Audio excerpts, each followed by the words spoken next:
Hello friends, வணக்கம். வாங்க இன்றைக்கி நம்ம வீடியோவில் ஒரு லஞ்ச் ரெசிபி பிரியாணி மாதிரி சூப்பரான டேஸ்ட்டில் தக்காளி சாதம் சாப்பாட்டு அரிசியிலேயே குழையாமல் நல்லா உதிரியாக இருக்க மாதிரி எப்படி பண்ணுறதுன்னு பார்க்கலாம். இது ரொம்ப ஈஸியாக பண்ணிடலாம். டேஸ்ட் ரொம்பவே சூப்பராக இருக்கும். இது பிரியாணியை விடவே டேஸ்ட்டாக இருக்கும்னு சொல்லலாம். இப்போ இது எப்படி பண்ணுறதுன்னு பார்க்கலாம்.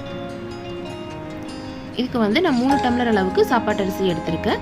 அரிசி அரை மணி நேரம் ஊற வச்சுக்கலாம். ஏன்னா இதுக்கு நம்ம தண்ணி விசிலெல்லாம் கம்மியாக தான் வைக்கணும். அதனால அரை மணி நேரம் அரிசி ஊற வச்சுக்கலாம்.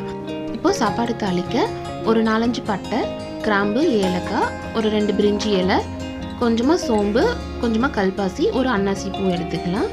கொஞ்சமாக ஒரு கைப்பிடி அளவுக்கு புதினா மல்லி எடுத்துக்கலாம்.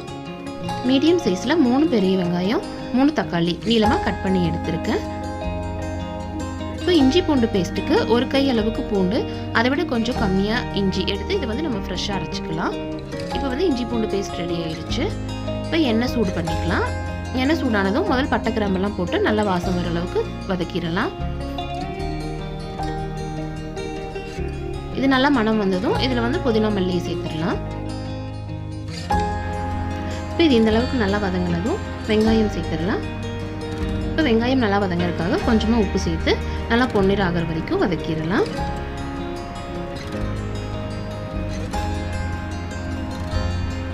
இப்போ இந்த அளவுக்கு நல்லா வதங்கி எண்ணெய் பிரிஞ்சு வந்ததும் இஞ்சி பூண்டு பேஸ்ட் சேர்த்துக்கலாம்.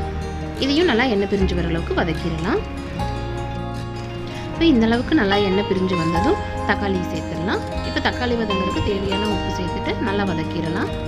தக்காளி நல்லா மசிஞ்சு எண்ணெய் பிரிஞ்சு வர அளவுக்கு நல்லா வதங்கட்டும்.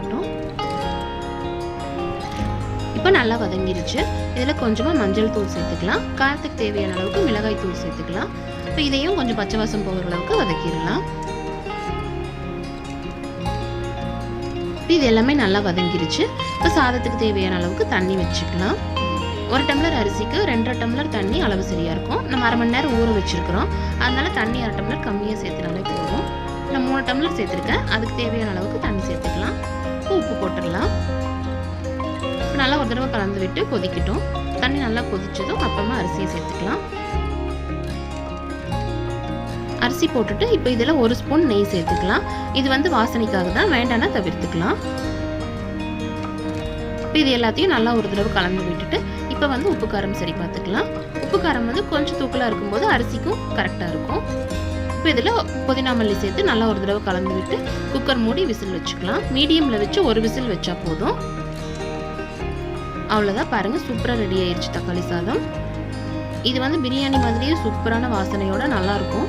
கண்டிப்பாக ட்ரை பண்ணி பாருங்கள். நல்லா சைட்லேருந்து எடுத்து இந்த மாதிரி கிளறி விடும்போது சாதம் உடையாது. ஒன்றோட ஒன்று ஒட்டாமல் நல்லா பொழு பொழுன்னு வந்திருக்கு. இதுக்கு சைடிஷ் தயிர் பச்சடி மட்டுமே போதுமாக இருக்கும். அதுவே இதோட நல்ல காம்பினேஷனாக இருக்கும். இல்லைனா ஏதாவது ஃப்ரை கூட செஞ்சுக்கலாம். கண்டிப்பாக இந்த ரெசிபி ட்ரை பண்ணி பாருங்கள். இந்த வீடியோ உங்களுக்கு பிடிச்சிருந்ததுன்னா லைக் பண்ணுங்கள், ஷேர் பண்ணுங்கள். மறக்காமல் நம்ம சேனலை சப்ஸ்கிரைப் பண்ணுங்கள். தேங்க்யூ.